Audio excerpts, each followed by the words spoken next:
Everyone, welcome to the Shot Clock Scribbles podcast. Today is Wednesday, January 24th. We'll be exploring the pulse of the basketball world, focusing on today's hot topics circulating around the league. Today is also my birthday, so this is a birthday pod. Yes, I wouldn't be wanting to do anything else except to be right here with you. And I appreciate you guys tuning into this special edition with the Shot Clock Scribbles. Before we get started here, I'd like to give a quick shout out to Bella Brew Cafe. They have two locations, one in Natomas and the other in Fair Oaks. So if you're thinking about having brunch with the boys or the girls, this should be your go-to spot. They also have a really good lunch and dinner and have a great ambiance. So make sure to stop into Bella Brew Cafe. They're also known for their artisan breads and their bakery. So before you leave, make sure to take a look at the glass case. And on top of that case is the bread, so make sure to take a peek. The great thing about Bella Brew and Liz, the owner over there, and the staff is they use local resources in their food. What does this actually mean? They work with local farmers and producers to give you the best product possible. So visit bellabrewcafe.com to place an order or for more information. All right, so everybody, welcome to another exciting episode of Shot Clock Scribbles. This is your go-to podcast for all things NBA. My name is Tendai, and I'm thrilled to have you join me today as we dive headfirst into the hottest topics circulating in the basketball world. In today's episode, we'll be breaking down the thrilling matchup between the Sacramento Kings and the Atlanta Hawks that took place on Monday night. I was there, so I have my quick insights on that game and where the Kings stand at the moment. But that's not all. We're also going to take a trip down memory lane. I'll be sharing my personal experiences, recounting my favorite NBA games that I've ever been to. So the energy, atmosphere, and the unforgettable moments that made it truly special. Plus, we'll rewind the clock to reminisce about my very first NBA game, a journey that sparked a lifelong love for the game. All right, hot topics. Let's start off with the news that just came out last evening. Adrian Griffin, Bucks head coach, has been let go by the team, and they quickly hired Doc Rivers as their coach here. And these guys have been 30-13 lately, so they're not playing the worst of basketball. They are sitting in the second position. I just thought it's way too early to be firing your coach. It's not even the All-Star break just yet. I think it's way too early to let him go. You didn't give him a chance to show you what he can do in the postseason. And Damian Lillard reportedly had a hard time adjusting to Milwaukee's offensive scheme, and that's per The Athletic. I have a quote here. Quote, along the way, league sources say Lillard has spent much of this season struggling with the way the Bucks function on the offensive end. While he had remained patient with coaches and teammates, there was an inevitable pressure on Griffin from the organization to make the most of Lillard's talent in the kind of way that validates the choice to part ways with Drew Holiday, Grayson Allen, and 3 first-round picks in order to get them. So, honestly, I think this is just a move that front office and the owners decided to make on impulse buy. You know, sometimes you're at the store and you're just like, do I really need this? Maybe I don't. And I feel like this is just an impulse decision. I don't think it's a great decision to let him go very early on in the season here. And something that really stands out is Terry Stotts, the assistant coach at the beginning of the season, resigned before the season even started. So that definitely got me a little irie of like, okay, what's next to come? Adrian Griffin played in the NBA. For those that don't know, he has a podcast that he recorded with Woj. I highly suggest listening to it. He spoke a lot about his past, and look, Griffin has been looking for a head coaching job for like 10 plus years, and I just think that this wasn't going to end up well. He's going to be a first-time head coach. The Bucks are one of the best teams in the NBA. This was before they even got Lillard at that time and still had Drew Holiday. And I just thought that he was going into this with his back against the wall, that it was inevitable, that it was going to happen. And I just think that they let him go way too early. Honestly, it's bullshit that they're letting him go this early in the season. But it's a business. They got to do what they got to do. The big thing about the Bucks is they have not been playing good defense. I think the owners and the general manager over there just want to cover their ass because they traded a lot to get Damian Lillard there. So right now they're sitting in the second spot, only trailing Boston. The big thing about the Bucks is they have not been great on defense. In fact, they sit in the 21st spot as far as their defensive rating. So they need to pick it up if they want to get further into the playoffs this season. So that's my 2 cents about this report that just came out the other day. We're going to switch gears now to Monday night. Oh my goodness. So Monday night we had a lot of high-scoring games and a buzzer beater by KD, of course. Who else? But there's a couple players that stand out that scored a lot of points during this evening. So let's go ahead and go through that. So the big one is Joel Embiid had 70 points, 18 rebounds, 5 assists. Cat also had a big monster game for the Timberwolves. They end up losing 125 to 128 against the Hornets. But he did have 62 points, 8 rebounds, and he made 10 threes. Cat is one of the best three-point shooters for a big man, and he's definitely said that in the past. I think he thinks he's the best ever to be making the three-point ball for a big man. So great numbers for him that night, but they end up losing that game. KD finishes this game off on Monday night with 43 points, 6 rebounds, 8 assists. Jason Tatum, 39 points, 11 rebounds, 5 assists against the Dallas Mavericks. Wemby had 33 points, 7 rebounds, 2 blocks. Luka, 33 points, 18 rebounds, and 13 assists.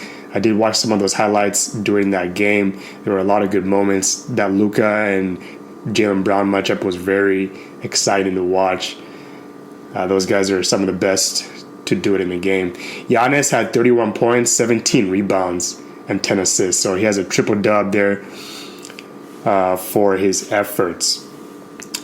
Speaking of which, too, Giannis has a documentary he just dropped. Giannis, this is a free promo for you. I got you.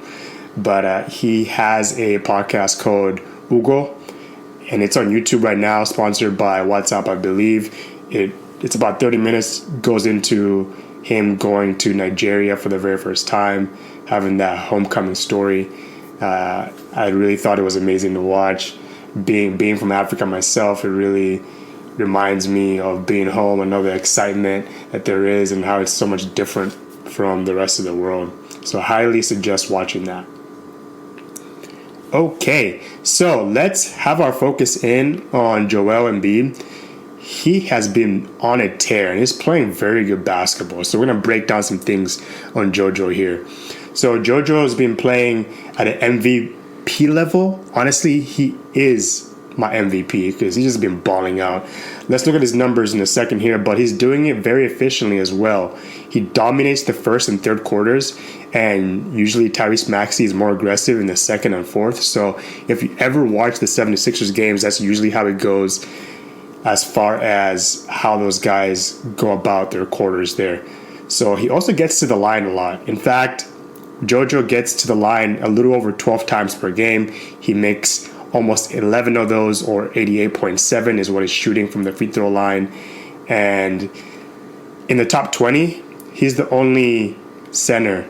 The other one being Bam Adebayo, who averages a little bit over 7 free throws a game. So pretty amazing numbers from JoJo. He's going to get to the line. He loves that elbow area. I have a short chart here that I'll be sharing with you guys and giving you guys a little bit more insight in where he really likes the ball. But this season, he's played 32 games. I know he missed a couple of games this season, but he's still eligible for the MVP. He's playing almost 34 minutes per game. He's averaging 36.1 points a game. He's leading the league in that. And he's having 11.6 rebounds, assists, 5.9. And he's shooting very good from the field, 53.9% from three. He's hitting 36.3%. And his free throws, again, 88.7%. So JoJo been balling out this season. He really likes the ball in that painted area around the arc. He gets the line a lot, and he gets to the cup quite a lot as well, and he's going to be aggressive. He's going to make the other teams foul him. That's what he's going to do, and he's going to punish your big man and have all your big guys basically in foul trouble. So looking at his shot chart right now, he really likes the ball at that elbow. I swear if he gets the ball at that elbow, that's dangerous. It's probably going to be just a walking bucket.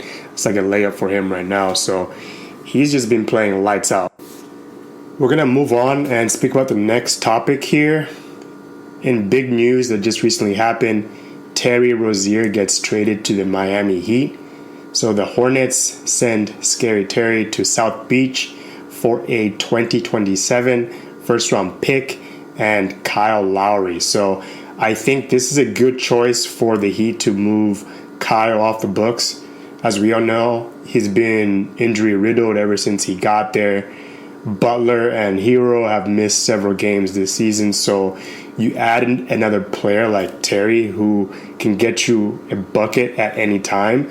And let's look at his numbers real quick.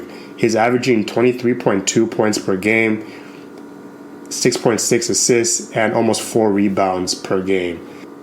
So I think that he's going to really help the Miami Heat, especially getting buckets whenever players are missing, or just even having him in the rotation. He can definitely get his buckets, as well as Duncan Robinson, Tyler Hero. Those guys can all shoot the ball. So that's a good move for the Heat. This was a better choice than going for DeJounte Murray. All right, so now we're going to switch over to the Sacramento Kings and Atlanta Hawks matchup. But first, before we continue, quick shout out to Bella Brew Cafe. They have 2 locations, one in Natomas and the other in the Fair Oaks area. So if you're thinking about having some brunch with the boys or the girls, this should be your go-to spot. Also, they have a really good lunch and dinner, and they have a great ambiance. They're also known for their artisan breads, so make sure to take a look in addition to their bakery before you leave. The great thing about Bella Brew and Liz, the staff over there, they use local resources. And what does this actually mean? They work with local farmers and producers to give you guys the best products. So visit bellabrewcafe.com to place an order or for more information.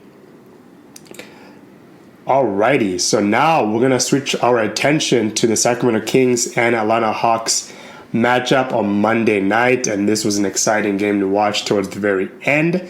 The Kings were looking to stop their 4-game losing streak on Monday, and they did that against a team that honestly they should be beating on paper, especially with Trae Young not even in the lineup. So, big moment in the game here is when Atlanta center dunked on Trey Lyles. JaVale had a flush of his own on the other end to cancel this one out. But this was a turning point in the game, as I really felt that the crowd was really into it. Honestly, first, second quarters, they weren't really into it like crazy. Of course, they were winning for a good chunk of the game, but I just felt like this was a moment in the game that basically got people out of their seats and got them amazed. I had my hands at the side of my face too. So that was a very turning moment in this game. I think it really gave the Kings momentum moving forward. Fox was able to hit a couple of jumpers towards late in the game, which we'll be talking about his situation right now at the very end of this insight here with the Kings. But they gave up a lot of points in the paint, a lot of dunks.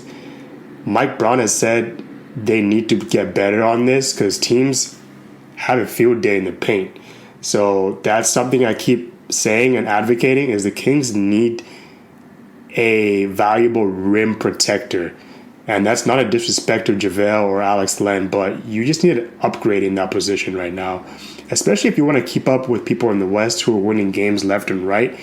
I mean, you beat the Thunder twice this season at home, and they are the number 1 team in the NBA in the West right now. So you need to upgrade at that center position. And it needs to happen quickly here, Monte. So that's what I think about that. Also, Malik Monk is playing very good basketball. He has the ball in his hands quite a lot lately. The ball is not in Fox's hands as much. But with Malik, honestly, when I watch these games, sometimes he's just forgetful and he just throws the ball away a lot sometimes. But in this game, he only had one turnover, which is pretty good in his standard. Post-game, he did mention that this isn't something new to him to have the ball in his hand, and he's been doing this for most of his career, and he feels totally comfortable with making some plays with the rock here. So Mike Brown trusts Malik with the ball to make the good play. Him and Sabonis 1-2 punch. They always play very good basketball together. Another thing too that I felt was kind of funny was HB here, Harrison Barnes, was tweeting at halftime that he had 19 points and 4 rebounds. So he's definitely hearing the noise from all the fans that is coming his way. And honestly, I was one of those that said, hey, you need to get him off the books. And I'm still saying they need to get off that contract with HB. But, when these players get in the trade blocks, they start performing like crazy. So HB led the way for the Kings with 32 points, which we'll be diving into stats in just a moment here. But he had a very good game to his standards here. All right, let's switch over to AaronFox. So Fox hasn't been playing that great lately. He hasn't been aggressive, even in his standards. James Ham, one of the insiders, said the other morning that he won't go into what is happening with Fox's situation, but it should all come out later down the road. So as some people saw and were making a big deal out of it, they saw that Fox wasn't following the Kings on his Instagram, which I think is old. I don't think he was ever following the Kings on Instagram. And honestly, do you follow your place of work on social media? I mean, I just think that sometimes people blow that out of proportion. But Fox's situation, I honestly think that he's just been going through personal stuff lately, and he hasn't been aggressive and not 100% focused on basketball, which is fine. That's the way that I look at it. I know people always want these guys to be on their best game all the time. He's not going to give you 30 points every single game. He's not going to be aggressive every single game. These guys are human beings too. And so fans, I just want you guys to have some empathy for these guys, because just because they make a lot of money and Fox is a max player, let's just be honest here, like these guys go through stuff. Just because they make a lot of money doesn't mean that they have a perfect life and it's so much better than ours.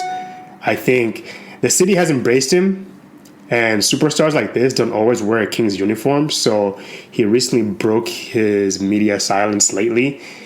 He gave very short and concise answers to reporters before the game, and he wasn't made available for the media after the game. So you can kind of read between the lines here. Obviously, the way that I look at it is he's going through some personal issues, and that's why he hasn't been playing great as of late. So I just feel like we need to kind of give him space, let him do his thing, and he'll get back to the same player that he was before. I honestly think that too, he might be beating himself up for that play in Phoenix when he fouled KD and they ended up losing that game. But it is what it is. I was also thinking and talking to somebody recently that maybe it was because of Mike Brown and what he said, holding the players accountable. Domas has been doing interviews though.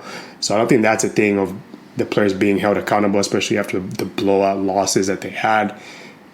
But let's just kind of continue to monitor this situation.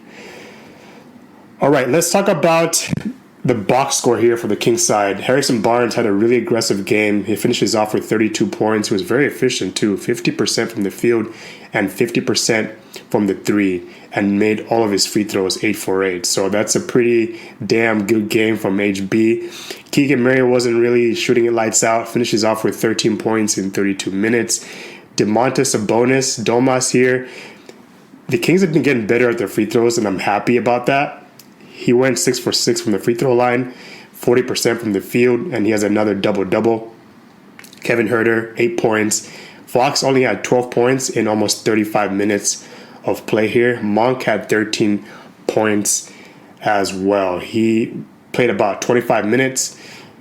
He is that glue and engine for that second unit, and I thought Malik was good today. He made all of his free throws as well, 5 for 5, which I always say the Kings need to get better on free throw shooting, and it looks like those guys have been practicing their free throws because, you need to make your free throws.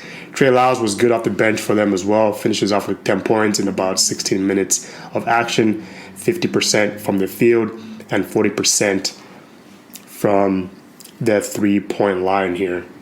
I also feel like Sasha added some shooting for them. He finishes off with 8 points. He went 66.7% from 3 and 75% from the field. So pretty good game there. The Kings need to continue.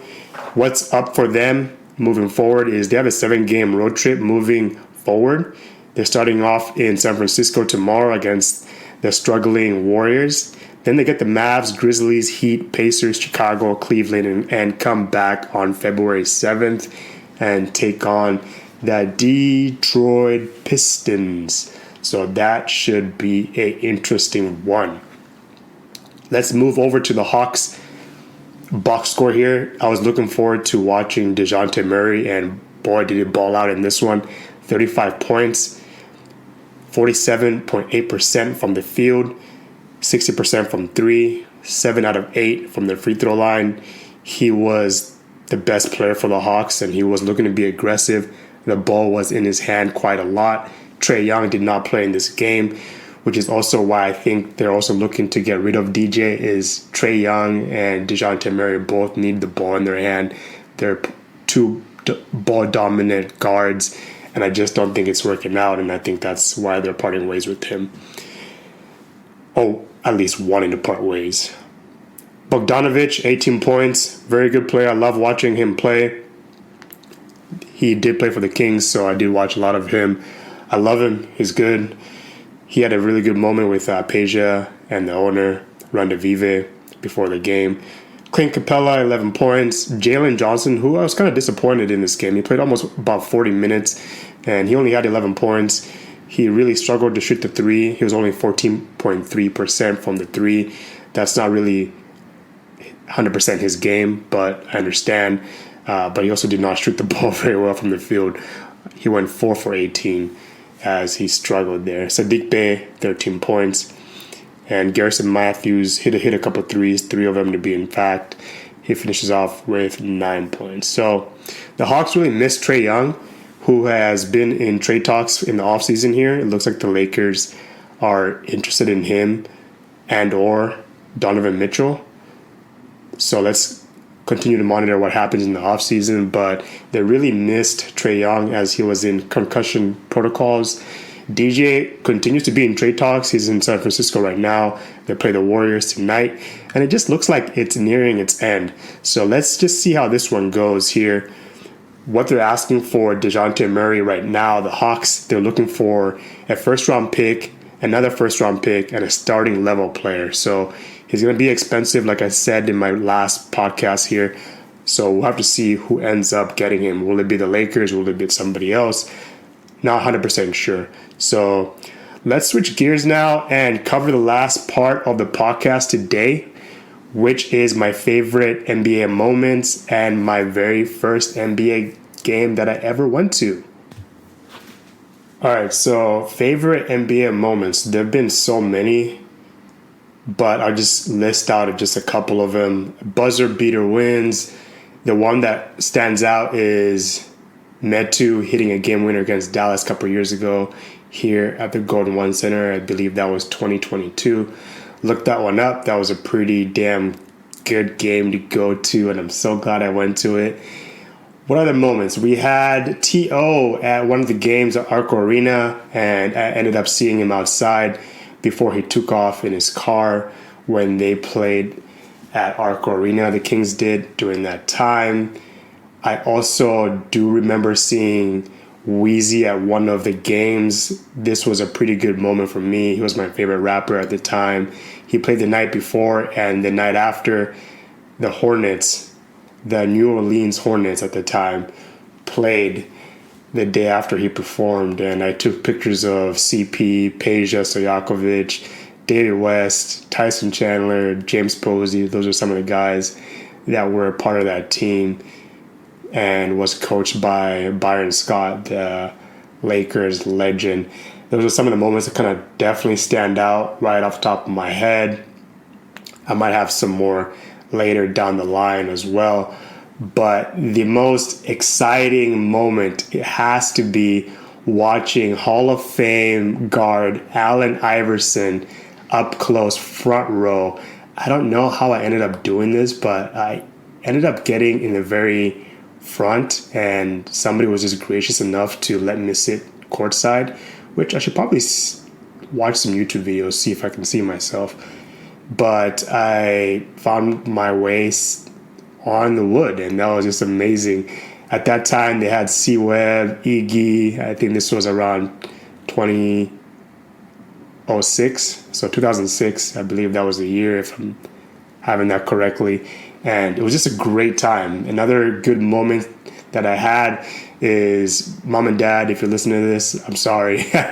But I got game-worn wristbands from Tracy McGrady and then also Zebo. That's Zach Randolph, during the time that he was with the Blazers and Houston Rockets for Tracy McGrady. I remember I must have been around the 7th or the 8th grade, but I went back to school so happy, showing everybody what I got, because I used to be one of those kids that were asking for players and their armbands or jerseys after the game. I also do remember seeing Kobe for the very first time. I did sit pretty high up, but I was at the game, and those were some pretty damn good moments. I was watching my favorite basketball player of all time, Kobe Bryant, during that time. I forget what year that was. That must have probably been maybe 2007, 2008 maybe, if I have that correctly. Or maybe it was a little bit later, maybe around 2013. Actually, that's about accurate. I think that was around then. So, amazing time at the Kings games. I've had so many great memories, and those are just some of the ones that stick out. But the biggest one for me was just taking a look at CP up close and some of the Hornets players. Like, damn, I'm standing right by these guys. That's crazy. So that's my story on that. Let's switch gears now to my first NBA game. First NBA game. All right. So I think the very first game I went to was in 2005 when the San Antonio Spurs came into town. And I can just remember being in such an awe of seeing these players at that time. Backflash, I had never gone to any games. I was watching everything on TV. And I was there at the game, and I just couldn't believe it. I was in awe. I was just so amazed to be seeing some of the best players in the whole entire world right in front of me there. And it was an amazing time. I think I went alone too, so I rode solo. And some of the players during that team, I have a graphic up here, but Brent Berry, Bruce Bowen, Devin Brown, Timmy Duncan, Manu Ginobili, Robert Horry, Big Shot Rob. Some other players, Sean Marks, Nazir Muhammad, the big man, and the big guy, Rasho Nestrovic. I don't know why I like saying that so much, but Glenn Robinson, rest in peace as well. Malik Rose, who Jack said that they should definitely retire his number. So I'll let you guys debate all that. Ben Udrih. But this team actually went to the finals and actually won. So they were NBA champions that year. I think this was 2005, if I have it correctly. But yes, that was my very first game, was the San Antonio Spurs against the Sacramento Kings. And I would never forget that game. I have all the little books that they used to give you, the physical versions when you went to the games. Everything is digital now, but I have those mementos for the rest of my life. All right, folks, on that note, I appreciate you guys listening. Thank you for listening. I really do appreciate your time. You guys could be listening or doing anything else, so thank you. Make sure to subscribe and follow me on Instagram, Shot Clock Scribbles. Thanks again, and catch you on the next one.